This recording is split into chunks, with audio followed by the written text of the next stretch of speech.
hable en nuestro corazón. Estamos hablando de soteriología, doctrina de la salvación.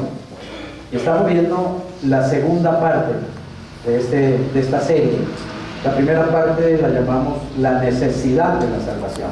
Y hablamos de cuán necesario es que precisamente el hombre sea salvado. ¿Por qué el hombre necesita ser salvado o necesitó ser salvado? ¿Por qué la humanidad necesita un salvador? Y estamos en la segunda parte de esta serie que la hemos llamado la obra de la salvación. Es decir, estamos examinando a la luz de la Biblia qué fue lo que Cristo hizo realmente, qué fue lo que Cristo vino a hacer. Y miren, una de las cosas que realmente es preocupante es que la gran mayoría de los cristianos realmente no saben, en verdad no saben qué fue lo que Cristo vino a hacer. Si uno le pregunta a la gente en general, si uno hace una encuesta y uno le pregunta a la gente ¿a qué vino Cristo? Sí, la mayoría responden a salvarnos, ¿sí? Pero muchos no saben realmente salvarnos de qué significa salvación, qué fue lo que realmente Cristo hizo en la cruz, cuál fue su obra, porque es que realmente la obra de Jesús es tan extensa y es tan profunda que se necesita toda la Biblia para explicarla, para entender realmente lo que Jesús vino a hacer, en qué consiste la obra de la salvación. Y más que entenderlo, pues empezar a disfrutarlo, porque la salvación no es un asunto que ocurrió simplemente allá en Jerusalén, hace a millones de kilómetros de aquí y hace miles de años, sino que la salvación es algo que nosotros podemos y debemos experimentar en nuestras vidas, disfrutar de esa salvación. Y la verdad es que esa es la parte que la gran mayoría de cristianos se le pierden. Unos porque en realidad no saben bien en qué consiste, otros porque saben, pero realmente no lo han integrado a sus vidas, no han hecho de la salvación un estilo de vida, una manera de vivir. Salvo es un estilo de vida, soy salvo. Y es un estilo de vida que significa libertad, verdadera libertad. Así que es muy importante que examinemos precisamente la obra de Cristo, la obra de la salvación. Y hoy vamos a hablar de la redención. Pero quiero comenzar con un testimonio. En estos días, el viernes estábamos en el gimnasio, Marielena y yo estábamos yendo al gimnasio por razones de salud. Y ahí se ha ido formando un grupito. El Señor ha ido formando, digámoslo así, porque empezamos con un gran grupo de personas y de pronto nos van pasando, digamos, de acuerdo a la capacidad de cada uno, nos van ubicando en otros lugares, etc. Y nos han ubicado en un grupo que todos somos cristianos. Así que es muy chévere hacer los ejercicios con los cristianos, ¿no? Porque los ejercicios con nosotros escuchamos a menudo quejas todo el tiempo, gente quejándose que me duele, que yo no quiero este ejercicio, que... Entre los cristianos no hay quejas, nos gozamos de los ejercicios, nos alegramos, nos duele y nos cansamos, pero le damos gracias a Dios. Y a menudo decimos, todo lo puedo en Cristo que nos fortalece cuando nos toca levantar esas pesas y todo tipo de cosas, ¿no? Es chévere, es rico estar en un ambiente de cristianos. Y Luz Estela, una señora que está ahí, nos contaba el viernes que mientras estábamos calentando, ella nos estaba contando que ellos eran dueños, ella y su esposa, que es un paisa, ella y su esposo, que es un paisa, eran dueños, cuando no eran cristianos, eran dueños de varios moteles y de una, ¿cómo se llama?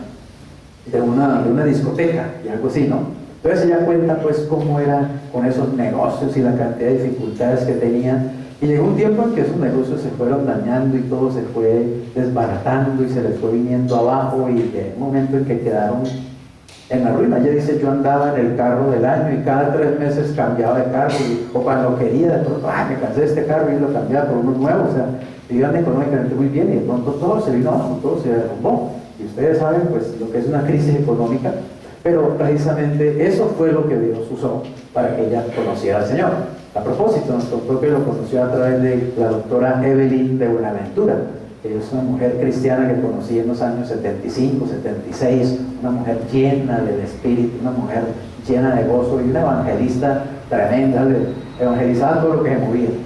Y ella fue la que la llevó a Luz Estela a los pies de Cristo, ¿cierto? Y nos cuenta ella cómo precisamente entonces de esa crisis económica y aún matrimonial y personal y espiritual y todo, cómo el Señor comenzó a restaurar, y ahora están económicamente mucho mejor, y sus negocios pues ya no tienen nada que ver con ese tipo de negocios, son negocios en bienes raíces, tienen edificios en el norte y en el sur de apartamentos, de aparte estudios. Y ella nos contaba, y vivimos, mi esposo y yo, eran tranquilos, en paz, y económicamente pues no tienen, digamos, dificultades, ¿cierto? No tienen afugias, no tienen que andar saltando matones. Les cuento esto, ¿por qué? Porque para mí ese testimonio es un buen ejemplo de la palabra redención. Luz Estela y su esposo fueron redimidos. Eso es lo que hace la redención. Lo saca uno de la esclavitud y lo transporta a una vida diferente, a una vida de libertad, de gozo, de paz, de bendición, de prosperidad, de salud. Eso es redención. Así que de eso quiero hablarles esta tarde. Ese es el tema de hoy, la redención. Hablemos un poquito del panorama de la salvación que hemos venido mirando. Recuerden que estamos hablando de una barrera universal, una barrera que se levantó entre Dios y el hombre por el pecado. Al pecar el hombre ofendió el carácter santo de Dios, ¿cierto?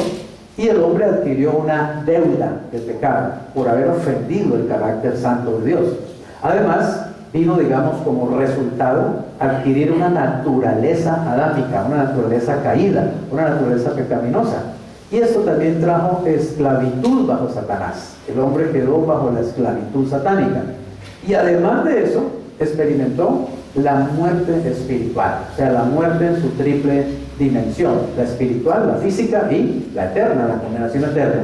Toda esa barrera universal trae un resultado y es enemistad con Dios. Así que el hombre quedó en un estado de enemistad para con Dios. De ser un hombre creado por Dios en la bendición de Dios, ahora se convirtió en un enemigo de Dios. Y de ser una criatura teocéntrica, creado para que su centro sea Dios, ahora es una criatura egocéntrica. Su centro es él mismo, su ego, ¿cierto? A propósito, nos enviaron en estos días por el WhatsApp una conferencia de un sacerdote que está hablando sobre el ego. Excelente, se la recomiendo a los que la tengan en el WhatsApp, que la vean, que la oigan. Excelente, sobre lo que es el ego, es decir, lo que es la naturaleza pecaminosa, sencillamente, lo que es estar uno bajo la influencia, bajo el poder, bajo el influjo del ego, ¿cierto?, de la naturaleza de Adán. Así que este, digamos, estado de enemistad del hombre para con Dios es lo que realmente impide que el hombre pueda disfrutar de Dios, disfrutar de todo lo que Dios tiene para él. Pero también sabemos que Dios ha dado una provisión universal. Como la barrera es universal, pues Dios ha dado una provisión universal. Y esa provisión viene de Dios, no viene del hombre. Es lo que Dios ha hecho a través de su Hijo Jesucristo para remover esa barrera que separa al hombre de Dios y a Dios del hombre. Así que la provisión universal tiene que ver también con varios aspectos en la teología, en la soteriología, y ya hablamos el sábado pasado de la propiciación. La propiciación es la obra de Cristo al presentar su sangre allá en el propiciatorio del cielo, al presentar su sangre como la sangre que Dios recibe en propiciación por la ofensa que el hombre le ha causado a su carácter santo. Así que Dios queda propiciado. Al ver la sangre de Cristo, Dios es propiciado, y entonces la consecuencia es que Dios perdona los pecados del hombre, de toda la humanidad. Los pecados quedan cubiertos, quedan borrados, quedan eliminados para siempre por la preciosa sangre de Jesucristo. Ahora vamos a ver lo que es la redención. Así que la redención es, digamos, el aspecto de la obra de Cristo que remueve ese aspecto de la naturaleza pecaminosa y la esclavitud satánica. La redención tumba, digámoslo así, ahí en el dibujo, ¿cierto? Tumba esos otros dos bloques. Allí antes había 3 bloques y un cuarto bloque que es la muerte espiritual. El primer bloque decía deuda de pecado. El segundo bloque decía naturaleza pecaminosa. Y el tercer bloque decía esclavitud satánica. La redención remueve esos otros 2 bloques y queda por remover la muerte espiritual, que lo veremos el próximo sábado. Cómo Cristo removió ese bloque de la muerte espiritual para destruir completamente esa barrera. Así que el mensaje del Evangelio es que actualmente, o sea, de Jesucristo hasta nuestros días, actualmente ya no existe barrera. En realidad, oigan bien, no hay nada que le impida al ser humano acercarse a Dios. El más pecador, el más podrido pecador, el más, irredento pecador, se puede acercar a Dios. porque ya no hay barrera que le impida acercarse. Y Dios también puede acercarse al más pecador de los hombres, porque Cristo eliminó esa barrera con su obra en la cruz. Así que sencillamente, si el hombre no se acerca a Dios, es porque uno, o no sabe cómo hacerlo, nadie le ha enseñado cómo es que uno se acerca a Dios, cómo conocer a Dios, o sencillamente no quiere hacerlo, por A, por B o por C no quiere hacerlo. Inclusive la Biblia dice que el Dios de este siglo, o sea, Satanás, ha cegado el entendimiento de los incrédulos para que no les resplandezca, dice, la luz del Evangelio de Cristo, digamos, la luz de la gloria de Dios en la faz de Cristo. Es decir, muchos obviamente no se acercan a Dios, no porque Dios no los esté esperando, sino simplemente porque Satanás ha logrado engañarlos. Los tiene tan a oscuras que no pueden realmente acercarse. Dios quiere que todos los hombres sean salvos y procedan al arrepentimiento. Dios realmente quiere la salvación. Tanto quiere la salvación para todos que envió a su Hijo a morir por todos. Así que es muy triste saber que a pesar de que hay una salvación servida, hay un banquete servido en la mesa, millones no están disfrutando de ese banquete. Y nosotros, los que ya estamos disfrutando de ese banquete, tenemos la responsabilidad, tenemos el deber moral, tenemos el deber espiritual y tenemos además la orden del Señor de que es necesario que busquemos hacer por los medios que podamos hacer lo posible para que muchos conozcan esa verdad que ya a nosotros nos libertó, que ya a nosotros nos salvó. Porque muy rico es ser salvo, ¿cierto? Muy rico estar libres. Muy rico tener a Cristo en el corazón. ¿Y lo demás qué? ¿Qué estás haciendo para que los otros también puedan acceder a esa bendición? ¿Qué estás haciendo? ¿Qué tiempo estás invirtiendo en eso? ¿Qué recursos económicos estás invirtiendo en eso? ¿Qué recursos intelectuales estás invirtiendo en eso? Así que, cristiano, despiértate, ponte las pilas. Tienes que hablar de Cristo a otros, tienes que llevarles ese mensaje de salvación, de redención. Es nuestra responsabilidad moral y espiritual. Y es realmente nuestro privilegio también, nuestro gozo. Cuando yo oigo historias como la de Luz Estela que les conté, me alegra el corazón saber cómo el Señor cambia las vidas. Y qué bonito, ¿no? En ese grupo de cristianos todos tenemos algo en común, ¿cierto? Todos sabemos que el Señor cambió nuestras vidas. Todos sabemos que el Señor transformó nuestras vidas. Estamos en iglesias diferentes, en grupos cristianos distintos, pero somos uno en el Señor y tenemos la misma historia, ¿cierto? Un día vino Cristo a nuestros corazones, un día vino Cristo a nuestras familias y nos redimió, nos libertó de la esclavitud. Así que la palabra redención significa liberación de la esclavitud mediante el pago de un precio. Aprendas eso. Redención significa liberación de la esclavitud mediante el pago de un precio. Todos hemos visto posiblemente películas de Roma, ¿cierto? De los romanos, de cómo llegaban y conquistaban diferentes tierras y cómo esclavizaban a esos pueblos, ¿cierto? O hemos visto películas, por ejemplo, de la esclavitud en los Estados Unidos, del tiempo en que la raza negra fue esclavizada, allá sobre todo en el sur de los Estados Unidos, ¿cierto? Y había esas haciendas de blancos que tenían esclavos negros recogiendo el algodón y esas historias digamos, de injusticia, de cómo es vivir en la esclavitud.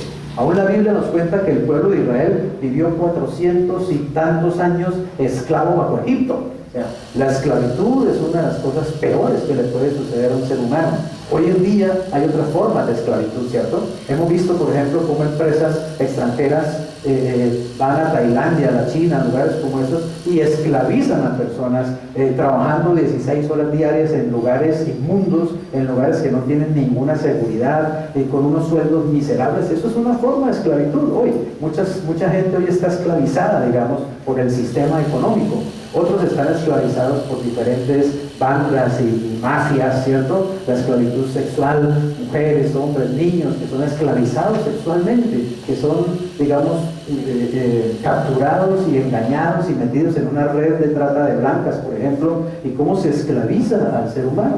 En estos días veíamos cómo a Cartagena vienen muchos extranjeros precisamente a buscar niños y niñas nuestros para abusar sexualmente de ellos porque los venden como un objeto sexual. Es increíble eso. Es terrible que la esclavitud todavía existe en el siglo XXI, simplemente que las formas de esclavitud han cambiado y aún hasta son peores, diría yo, que en el pasado. Pero a eso fue que vino Cristo, a libertarnos de la esclavitud, de cualquier forma de esclavitud. Así que la redención es libertad.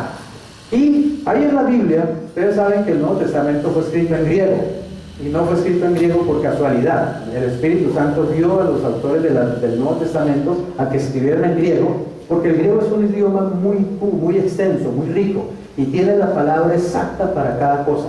Así que en el griego hay verbos y también hay sujetos, digámoslo, que explican claramente la intención en cada palabra. Por ejemplo, se habla hablando de redención, algunas palabras, algunos verbos en la Escritura hablan de el lugar del que fuimos rescatados. Por ejemplo, este versículo, Apocalipsis 5:9, dice: cantaban un nuevo cántico, diciendo: digno eres de tomar el libro y de abrir sus sellos, porque tú fuiste inmolado, o sea, sacrificado, y con tu sangre nos has redimido para Dios, de todo linaje, lengua, pueblo y nación. Esta escritura dice que los cristianos, la iglesia de Jesucristo, fuimos redimidos de todo pueblo, lengua y nación. Es decir, el lugar de donde fuimos redimidos es el mundo, las naciones. Ese era el lugar donde estábamos esclavizados, en las diferentes naciones, en este sistema mundial. Pero fuimos redimidos, dice, por la sangre de Jesucristo. Allí la palabra que se tradujo redimido es la palabra agorazó. Es un sustantivo que tiene, digamos, como raíz la palabra ágora. Ágora es un término griego que se usaba para el mercado de esclavos. Cuando el Imperio Romano, digamos, esclavizaba a tantas personas, pues tenía un comercio de esclavos. Y los esclavos, usted lo ha visto en las películas, se ha leído en la historia, se vendían como vender una vaca, como vender un chivo, como vender una oveja. Así se vendía un hombre, se vendía una mujer. Y los esclavos eran vendidos en el ágora, o sea, en el mercado de esclavos. Y las personas iban allí y podían ofrecer dinero por un esclavo o por muchos. Y se hacían remates y se ofrecían los esclavos y las personas los compraban. Había algunas personas, muy poquitas personas realmente, que tenían un gran corazón y habían adquirido como misión en la vida poder rescatar a algunos de sus esclavos. Entonces estas personas iban al mercado de esclavos, pagaban el precio por un esclavo, pero luego inmediatamente lo hacían libre. Y eso se le daba un documento al esclavo, un documento estatal de que el esclavo estaba libre. ¿Por qué? Porque alguien pagó el precio de su libertad. De hecho, la mayoría los compraban, ¿era para qué? Para usarlos hasta que se murieran, ¿cierto? Y hasta abusar de esas personas de una manera terrible. Pero había personas de buen corazón que hacían eso. A mí me gustaría haber sido un millonario en esa época. Si yo hubiera sido un millonario en esa época, me la pasaría yendo a mercados de esclavos a comprar y comprar y comprar y comprar y comprar esclavos para libertarlos y hacerles sus documentos, sus papeles de libertad. Ahora, cuando un esclavo ya tenía ese documento, nadie podía volver a esclavizarlo, porque había sido comprada su libertad. Ese pago era una vez y para siempre. ¿Y qué crees que es el pago que Cristo hizo por nosotros? ¿Que será temporal? ¿Que será para unos días, unos años, unos meses? Es para la eternidad, es para siempre. Cristo nos libertó para la eternidad. Por eso la salvación nunca se pierde, porque la salvación es el producto de la redención. Es el producto de que Cristo pagó un precio para que yo sea libre por toda la eternidad, para siempre. Nadie nunca más me puede volver a esclavizar. A menos que yo quiera que me esclavice, a menos que yo vaya y le diga a Satanás: ay, a usted me hace una falta como amo, por favor esclavíceme otra vez. ¿Quién cristiano verdadero puede hacer eso? Ninguno es tan estúpido. O tampoco, dice, tampoco nos tenemos que someter a nuestra carne, ¿cierto? A los deseos de nuestro cuerpo, de nuestra carne. Cuando los deseos de nuestro cuerpo, los deseos de nuestra carne nos inclinan a hacer cosas que sabemos que no son la voluntad de Dios, que sabemos que ofenden el carácter de nuestro Padre, nosotros podemos decir: no quiero y no lo hago, porque fui libertado, soy libre, ahora puedo decidir realmente. Ya no soy un esclavo, ya no tengo que obedecer al diablo, no tengo que obedecer al mundo, no tengo que obedecer a mi propia carne, porque Cristo pagó el precio para libertarme. Hay otro término que es exagorazón. Exagorazón quiere decir salir del ágora, o sea, sacado del ágora. Significa que el hombre es comprado y sacado del lugar, una vez y para siempre. Nunca más puede volver a ser esclavizado, oiga bien, aún queriendo volver a hacerlo. O sea, un esclavo que tenía la carta de liberación, aún fuera y le dijera al César de Roma, yo quiero que me vuelvan a escoger como esclavo, ya era imposible porque había un precio que había sido pagado. Ahora, ¿cuánto usted cree que vale la sangre de Jesús? ¿Cuánto vale la sangre de Jesús? Es el precio mayor pagado por alguien. ¿Sabe una cosa? Usted y yo somos realmente demasiado valiosos. No por nosotros mismos, sino por el precio por el cual fuimos estimados. Porque valer la sangre de Cristo es valer demasiado. Así que valórese, quiérase, cuídese, ámese. No se maltrate, no se ande maldiciendo, no se ande dando con un garrote a toda hora. Ámese, realmente, quiérase, cuídese, haga todo lo posible por vivir una vida realmente agradable al Señor.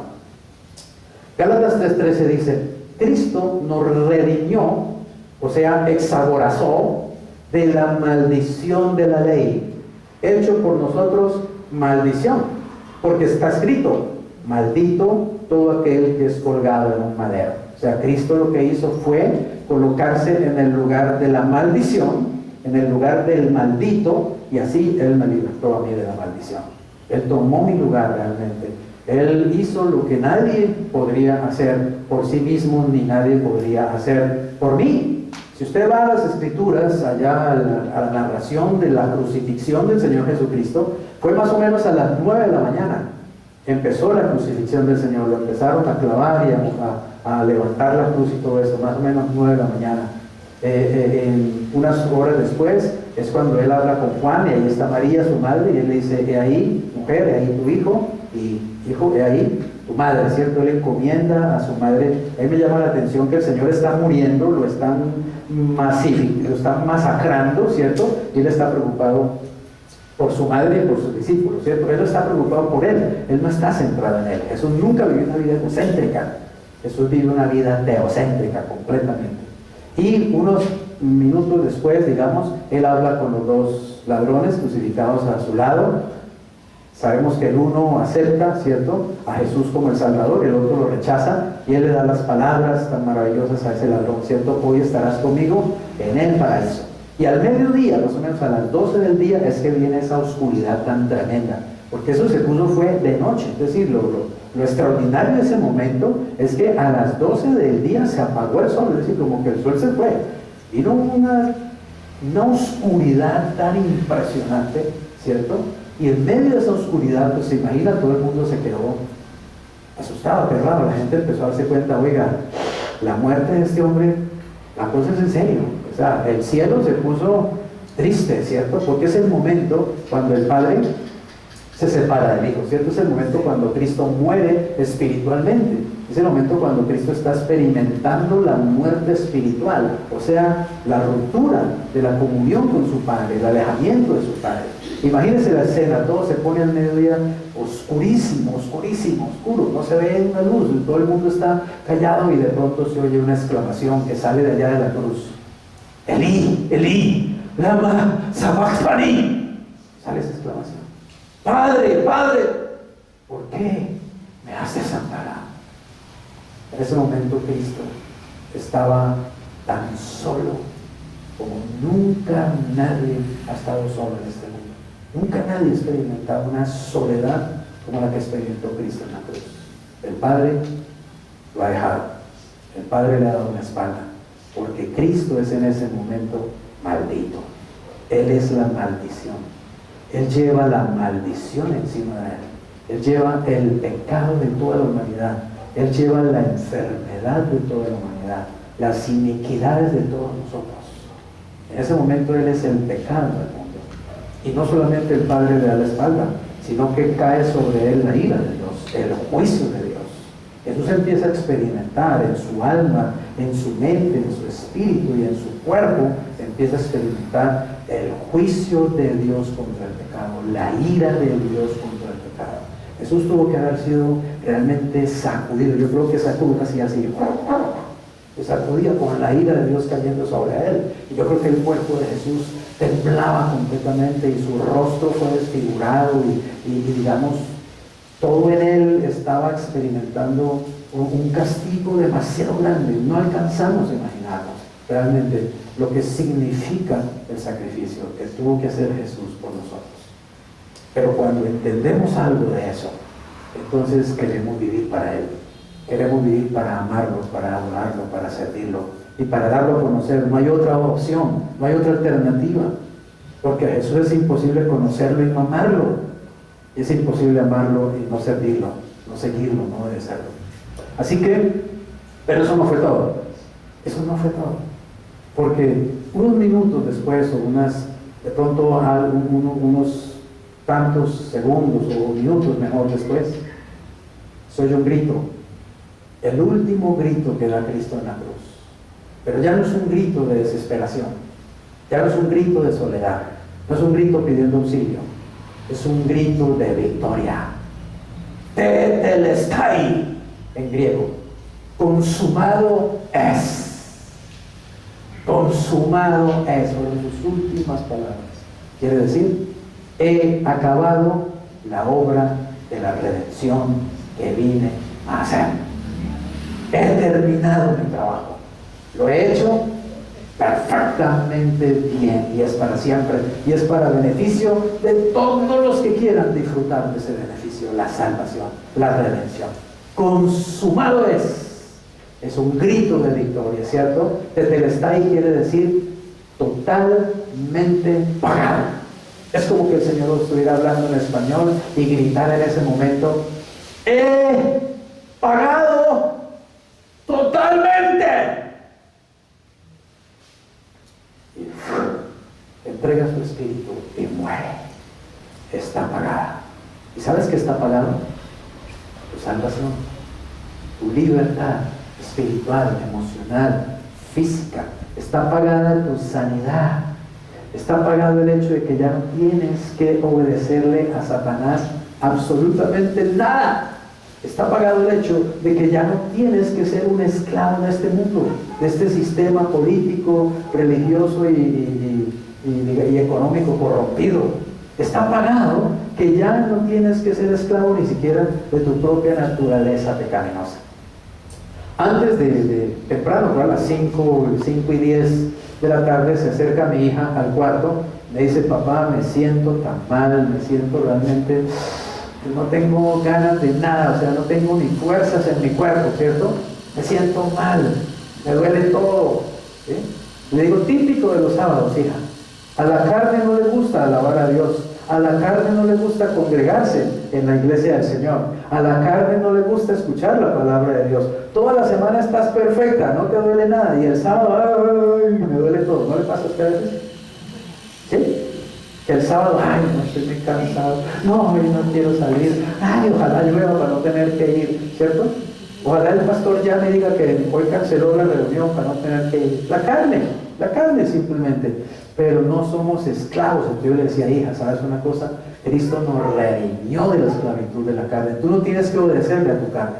Al contrario, a tu carne hay que tomar la autoridad en el nombre de Jesús y decirle: carne, tú a mí no me vas a mandar, tú a mí no me vas a decir lo que tengo que hacer. Créanme, yo a veces tengo que traer mi cuerpo, arrastrar mi cuerpo, traerlo hasta aquí, hasta este lugar, y predicarles a ustedes 1 hora, aunque en mi cuerpo ni siquiera puedo estar de aquí a veces, ni siquiera quisiera estar aquí muchas veces, pero someto mi carne, no permito que ella me diga lo que tengo que hacer. Amén.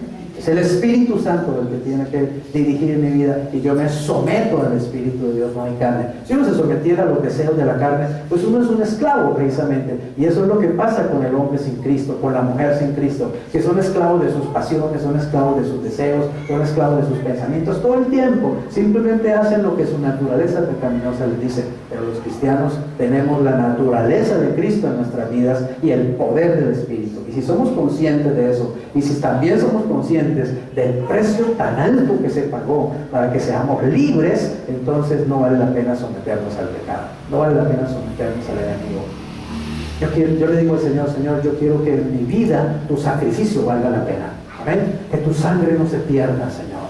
¿Te imaginas cuántas personas en este mundo que viven pecando permanentemente, ajenos a la vida de Dios, de espaldas a Dios, y la sangre de Cristo ya fue derramada para que ellos sean libres, para que ellos sean salvos, y sin embargo nunca lo van a hacer? ¡Qué desperdicio! La sangre más maravillosa, la sangre preciosa del Cordero de Dios se derramó en la cruz y en esas personas va a resultar inútil ese sacrificio. No les va a servir para nada. ¿Por qué? Porque no creyeron, porque no se arrepintieron, porque nunca quisieron acercarse, porque prefirieron vivir de espaldas a Dios, solo dejándose dominar por sus perversos deseos, por sus concupiscencias, por sus bajas pasiones, por sus pensamientos egocéntricos.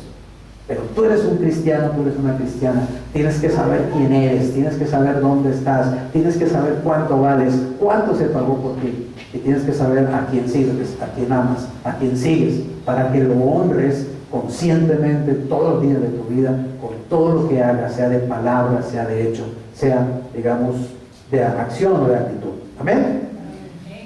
Bien. Otro aspecto de las palabras en el griego para redención, por ejemplo, nos muestra no solamente el lugar de donde fuimos sacados, sino el hecho de que hemos sido libertados. Dice, ¿quién se dio a sí mismo? Quien se dio a sí mismo, Tito 2:14, por nosotros para redimirnos ¿de qué? De toda iniquidad. Y, oye bien, purificar para sí un pueblo propio, celoso de buenas obras. Hemos sido redimidos de toda iniquidad, pero no para quedarnos ahí. Hemos sido redimidos de toda iniquidad para entrar en un proceso de purificación. Un cristiano es una persona que está en un permanente proceso de purificación, que la Biblia llama santificación. La obra que el Espíritu Santo hace dentro del cristiano para llevarlo a vivir la vida que Dios quiere que viva. La vida que Dios quiere que vivamos, una vida abundante, una vida de limpieza, una vida de santidad, una vida de propósito, una vida de integridad, una vida que honre el nombre de Dios. Así que para eso fuimos redimidos. Y esa palabra en el griego es lutro, que quiere decir rescatar, y tiene que ver con los beneficios para la persona que ha sido rescatada. Otra palabra parecida viene de esa misma raíz, es lutrosis, que significa rescate. O sea, enfatiza, oye bien, el estado perpetuo de libertad. Hay una cosa bien interesante que aprendí hace muchos años, y es que en el griego, muchas de estas palabras están, cuando son verbos, en el griego, están en el tiempo aoristo del verbo. Yo no sé si usted se acuerda cuando le enseñaron gramática, porque cuando todavía enseñaban gramática, ¿no? Creo que ahora ni le enseñan a los muchachos, porque nomás en una de las canciones ahora había una ortografía que horrible, horripilante la ortografía, ¿cierto? Dice, caramba, hay gente que no sabe ni escribir, sinceramente, ¿cierto? Claro, ya ni enseñan esas cosas. Cuando enseñaban gramática en el colegio, nos enseñaban acerca del tiempo aoristo del verbo. Y el tiempo aoristo quiere decir algo que sucede una vez y para siempre. Quiero decirte, cuando en la Biblia habla de que somos redimidos, o que fuimos rescatados, o que fuimos comprados, o que fuimos libertados, siempre está en el tiempo aoristo del verbo. Quiere decir que fue algo que fue hecho una vez y para siempre. Por eso no se puede revertir, eso no se puede echar atrás. La salvación no se puede echar atrás una vez que uno ha sido salvo. El perdón no se puede echar atrás una vez que uno ha sido perdonado. El rescate no se puede echar atrás una vez que uno ha sido rescatado, porque está escrito por el Espíritu Santo en el tiempo aoristo del verbo, en el griego original del Nuevo Testamento. Dice Hebreos 9:12, y no por sangre de machos cabríos, ni de becerros, sino por su propia sangre entró el Señor una vez para siempre. ¿Dónde? En el lugar santísimo, pero no el lugar santísimo del tabernáculo o del templo aquí en la tierra, ¿cierto? Sino en el lugar santísimo allá en el cielo. Entró con su propia sangre, haciendo ¿qué? Habiendo obtenido eterna redención. Eterna redención. Mira que está ahí cerca de ti. Eres redimido eternamente. Eres redimido eternamente. Y tú ahí que estás en el YouTube, eres redimido eternamente. Recibe esto en el nombre de Jesús. Esta palabra es apolutrosis. Dice una liberación completa de la esclavitud. Enfatiza el hecho de ser una persona libre, nunca más, oye bien, nunca más sujeta a la esclavitud. Y estos términos griegos no solamente nos hablan del lugar de donde fuimos rescatados o del hecho de que somos libertados, sino que también nos hablan de que al ser rescatados, nosotros venimos a ser una posesión exclusiva de Dios. Hechos 20:28 dice: por tanto, miren por ustedes y por todo el rebaño en que el Espíritu Santo los ha puesto por obispos, para apacentar, oigan esto, la iglesia ¿de quién? Del Señor. Pastor, quiero decirte, la iglesia no es tuya, nunca fue tuya. No te sientas dueño de la vida de las ovejas. El dueño de la vida de las ovejas es Jesús. Tú simplemente eres un instrumento, un funcionario que el Señor puso allí, no para que las patees, no para que las uses mal, no para que las manipules, no para que abuses de ellas. Fuiste allí es para que cuides de ellas, porque el rebaño es del Señor y fue comprado con su sangre. Hay pastores que no entienden eso. Creen que son los dueños de la iglesia y creen que son los dueños de la vida de la gente. Y son reyesuelos que gobiernan sobre las personas y los someten, así dice el apóstol Pedro, ¿no? Se enseñorean sobre la grey del Señor, sobre el rebaño del Señor. La iglesia es del Señor y solamente del Señor. Y tú tienes que saber eso. Tú fuiste comprado por el Señor Jesucristo. Tú le perteneces al Señor Jesucristo. Y ningún hombre puede someterte a ti al punto, digamos, de abusar de ti. No hay ninguna autoridad sobre esta tierra, sobre este mundo, que pueda simplemente someterte y usarte como un esclavo. Tú tienes la dignidad de ser un hijo de Dios y de haber sido libertado de la esclavitud. Y eres valioso para los ojos del Señor y para los ojos, digamos, del Espíritu de Dios y de Cristo mismo. Así que valórate. Debes saber quién eres y debes saber que tú eres una posesión de Dios. Amén. Le perteneces a Dios. Dios es tu dueño. Dios es tu Padre, Dios es tu Redentor, Dios es el que realmente derramó la sangre a través de su Hijo Jesucristo, ¿cierto? Por ti. Así que allí dice, la iglesia la cual Él ganó, oigan esto, ganó por su propia sangre. Así que este término griego es peripoieo, peripoieo. Redimido quiere decir eso. Y el término ganó, que se puso allí en la Biblia Reina Valera, significa obtuvo posesión de, o compró. Cristo me compró con su sangre. Yo le pertenezco al Señor Jesucristo. ¿Qué quiere decir eso? Que ya yo no le pertenezco a este mundo. Este mundo ya no puede reclamarme como posesión suya. Amén. ¿Qué quiere decir eso? Que ya yo no le pertenezco a Satanás. Satanás no puede reclamar nada de mí, absolutamente nada de mí. Y a mí me gusta decírselo. Satanás, tú no tienes de mí ni un pelo siquiera, ni un cabello en mi cabeza. El dueño es Dios. ¿Se acuerdan que lo dijo Jesús?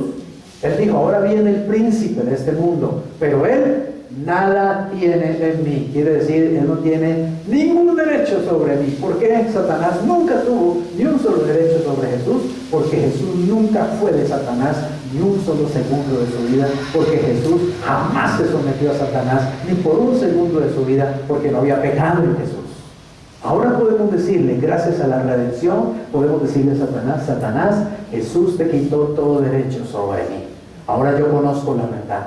Ahora sé que Él me compró para Él. Ya no soy tuyo, ya no soy tu esclavo. Tú fuiste mi amo y hasta mi padre en un tiempo, pero ya no lo eres más. Y no tienes ningún derecho sobre mí, así que no te doy ningún derecho. Así que no puedes venir a someterme, ni puedes venir a enfermarme, ni puedes venir a arruinarme, ni puedes venir a asustarme, ni puedes venir a oprimirme, ni puedes venir a poseerme, ni puedes venir a engañarme. Te fregaste, porque ahora conozco la verdad, conozco quién es mi Redentor, sé a quién le pertenezco, la sangre de Cristo me cubre y Él te ha vencido y yo te he vencido también por medio de la fe y el nombre de Jesús y la sangre de Jesús. Amén. Toma autoridad sobre el enemigo, no te dejes manipular, no te dejes engañar, no te dejes asustar. Deja de tenerle miedo a Satanás, párate firme, párate como un guerrero. Toma la palabra de Dios, toma la armadura completa de Dios y la espada del Espíritu y enfréntalo y hazlo huir en el nombre de Jesucristo. Haz que la escasez huya de tu hogar, haz que la enfermedad huya de tu cuerpo, haz que el miedo huya de tu mente y de tu corazón en el nombre de Jesús. Tienes que hacerlo, eres redimido. Deja de estar hablando todo el tiempo, ay, que es que estoy enfermo, que todo me duele, ay, que todo me sale mal, que pobrecito yo, hermanitos, oren por mí. Déjate de esa lloradera, ya eres libre, aprende quién eres realmente, pero para saberlo te tienes que meter en la Biblia todos los días, y mirarte en el espejo de la Escritura y no olvidarte quién eres realmente. Mírate en el espejo de la Escritura. Amén. Debes saber quién eres para que puedas vivir en libertad. El resultado entonces de la redención, ¿qué es? Libertad, sencillamente libertad. ¿De qué es? Nos hemos sido libertados. Uno, del pecado y sus consecuencias. Y esto comprende varios aspectos. Uno, de la culpa del pecado. Hemos sido libertados de la culpa del pecado. Ya no tenemos que vivir bajo culpabilidad. De la muerte por la paga del pecado, porque la paga del pecado es muerte. Y si ya morimos en Cristo, pues ya pagamos, ya está pagado, ya no hay que pagar 2 veces ni 3. De la maldición del pecado también hemos sido, digamos, liberados. Y nota que esos 3 términos, la culpa, la muerte y la maldición, son aspectos pasados. Es decir, eso ya quedó en el pasado. Pero estamos siendo liberados del poder del pecado, porque todavía el pecado está en nosotros y todavía ejerce poder sobre nuestra carne, no sobre el hombre nuevo, no sobre el hombre que está en Cristo, sino la carne que todavía está en nosotros. El pecado todavía ejerce poder sobre la carne, pero estamos siendo liberados de ese poder en el presente. Y finalmente, somos libertados de la presencia del pecado. Llegará el día cuando el pecado nunca más esté en nosotros. Qué maravilloso, ¿cierto? Es el día del arrebatamiento, el día de la resurrección de entre los muertos. Por fin la naturaleza pecaminosa será sacada de nosotros y nosotros viviremos en la eternidad sin experimentar el más mínimo pecado. ¿Cómo les parece? Eso es vivir absolutamente libres. Pero ¿saben qué quiere Dios? No que esperemos el día de la resurrección para ser libres, sino que empecemos a ser libres desde ahora, desde ya. Y sí se puede experimentar un grado muy grande de libertad cuando uno lo cree, cuando uno se lo apropia, cuando uno realmente toma en serio la palabra de Dios, cuando uno se mete en serio con el Señor, cuando uno se apropia por la fe de las bendiciones del Señor y vive bajo esa libertad y bajo esa mentalidad. Soy libre del pecado. O sea que el cristiano es una persona que ya fue libertado de la paga del pecado, está siendo libertado en un proceso continuo del poder del pecado y será libertado en un futuro de la presencia del pecado. Pero también fuimos libertados, dice allí, de la maldición de la ley. La maldición de la ley. Y si tú miras en el libro de Deuteronomio o en el libro de Levítico, ¿en qué consiste la maldición de la ley? Vas a encontrar que la maldición de la ley consiste básicamente en 3 cosas: en pobreza, en enfermedad y en muerte. Básicamente esa es la maldición de la ley. Así que si la Biblia dice, oiga bien, que ya yo fui libertado de la maldición de la ley, porque ya Cristo llevó esa maldición, entonces yo puedo decir, yo ya fui libertado de la maldición de la pobreza, yo ya fui libertado de la maldición de la enfermedad, y yo ya fui libertado de la maldición de la muerte. Así que yo no debo aceptar, ningún cristiano debe aceptar pensamientos de pobreza, esquemas de pobreza, estilos de vida de pobreza.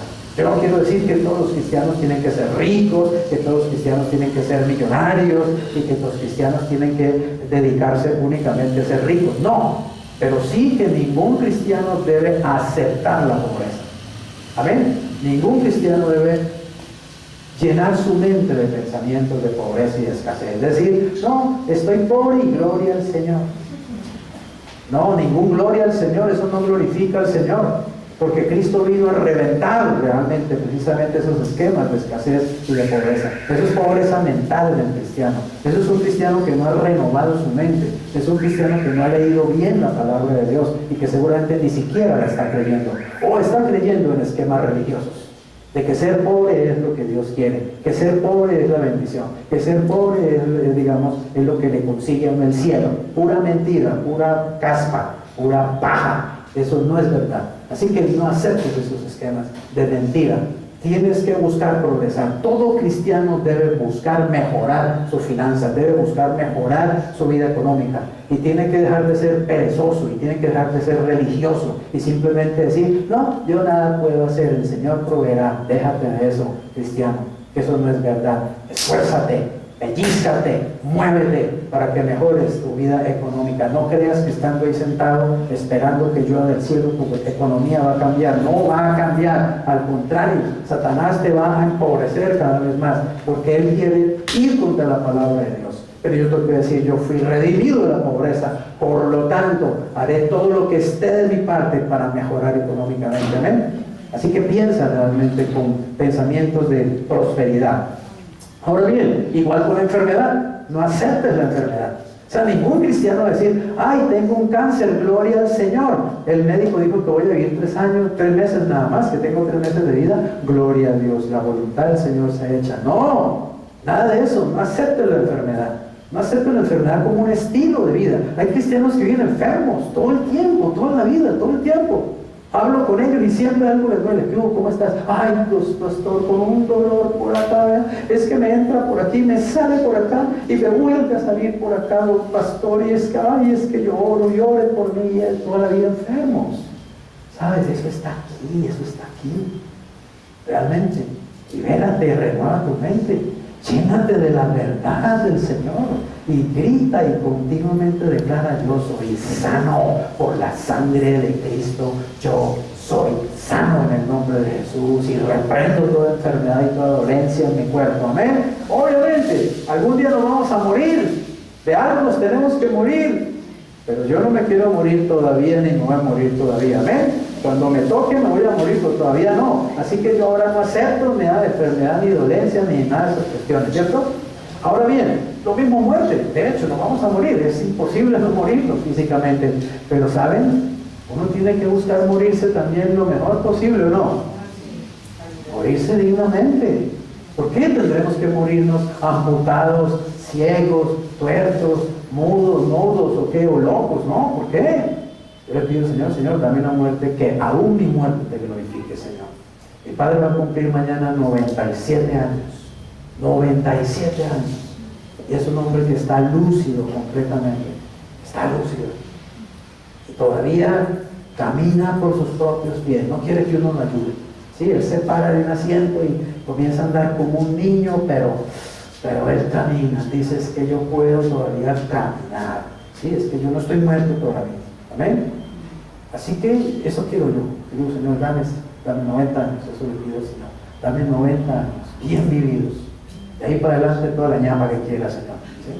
Pero 90 bien vividos. Y para ti, Señor. Solo 90 para ti. Los quiero.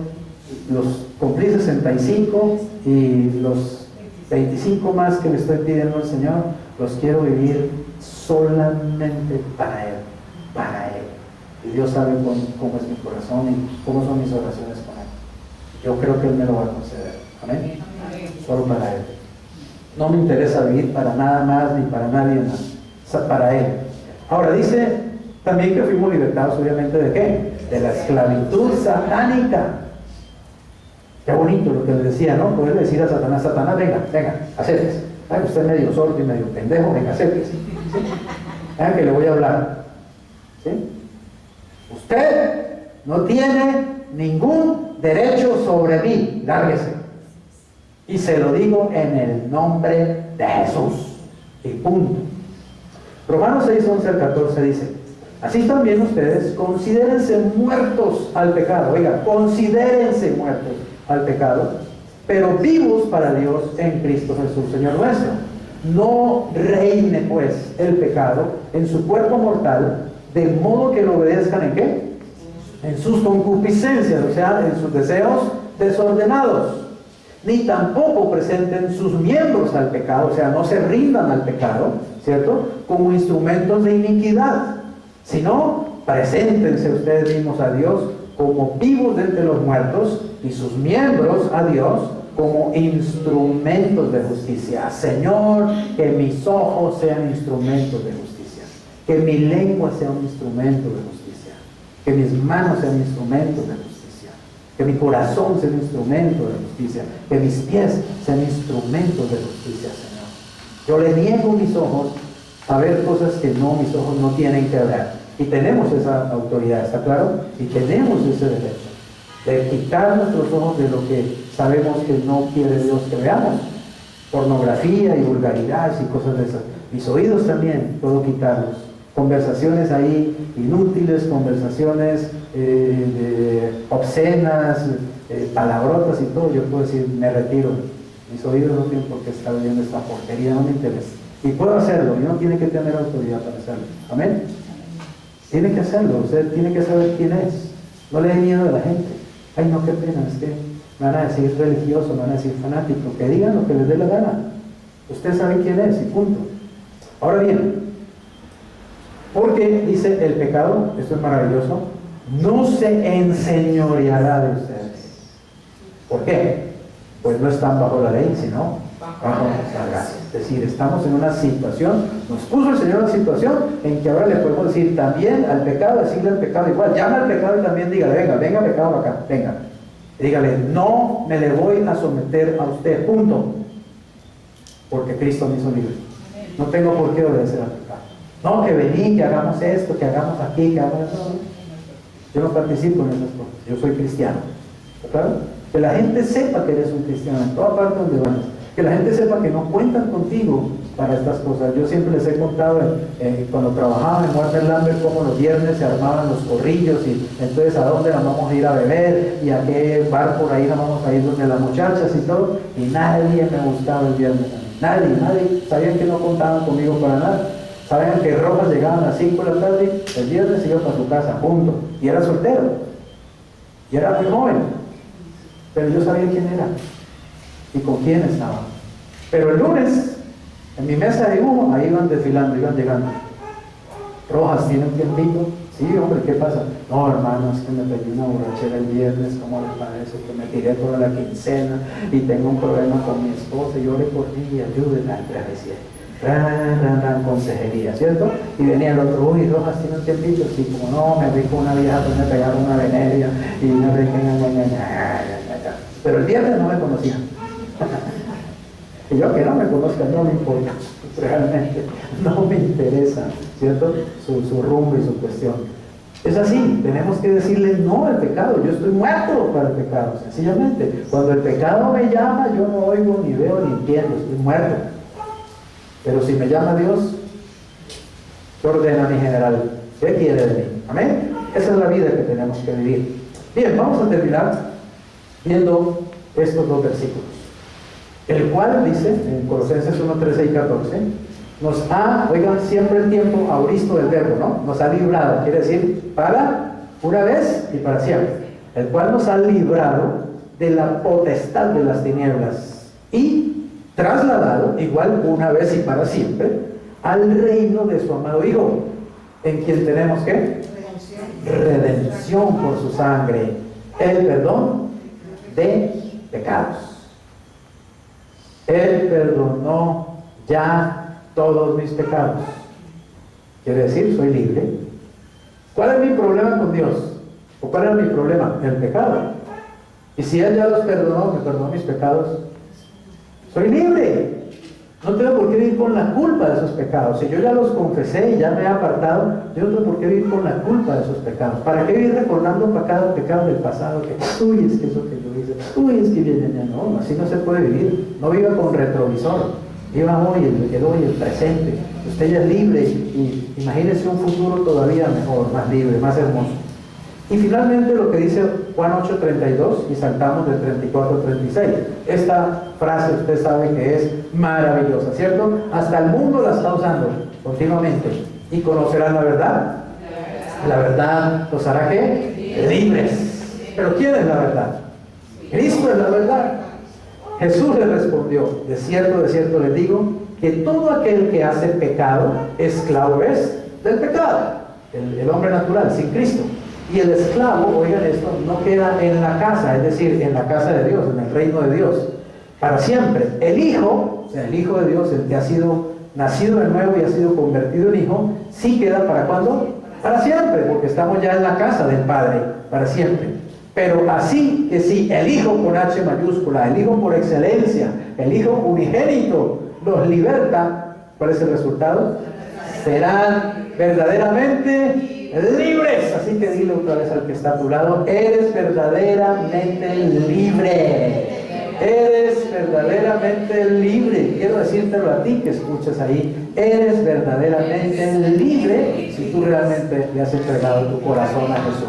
Si Él es tu Señor, si Él ya es tu dueño, eres verdaderamente libre para la gloria de Dios. Conclusión.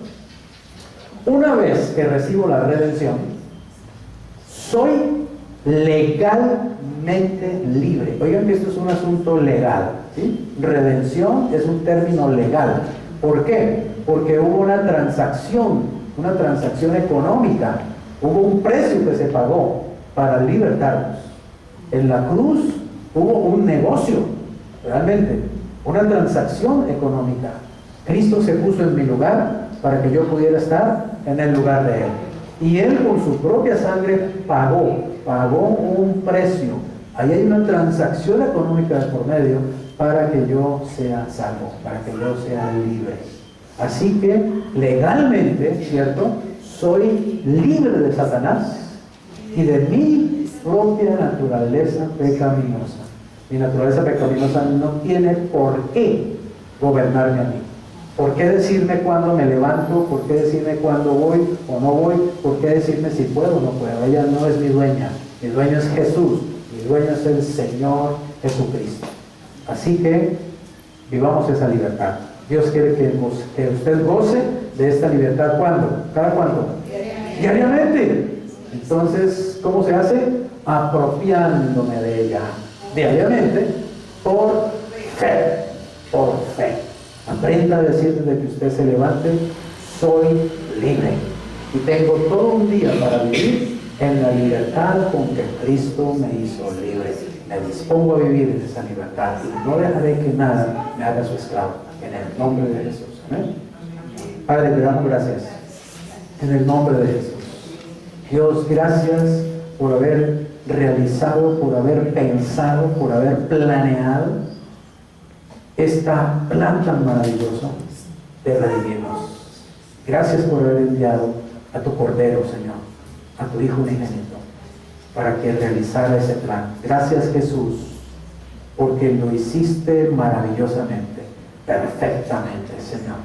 Gracias, Jesús, por haberte sujetado, haberte sometido a la dirección del Padre, al plan del Padre, y haber realizado este plan paso a paso, y de una manera perfecta, de tal manera que pudiste gritar finalmente en la cruz, totalmente pagado, consumado es.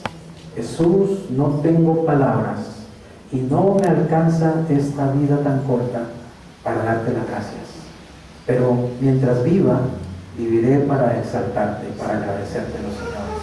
Viviré para ti, viviré para darte a ti toda la gloria y toda la honra y todo el reconocimiento.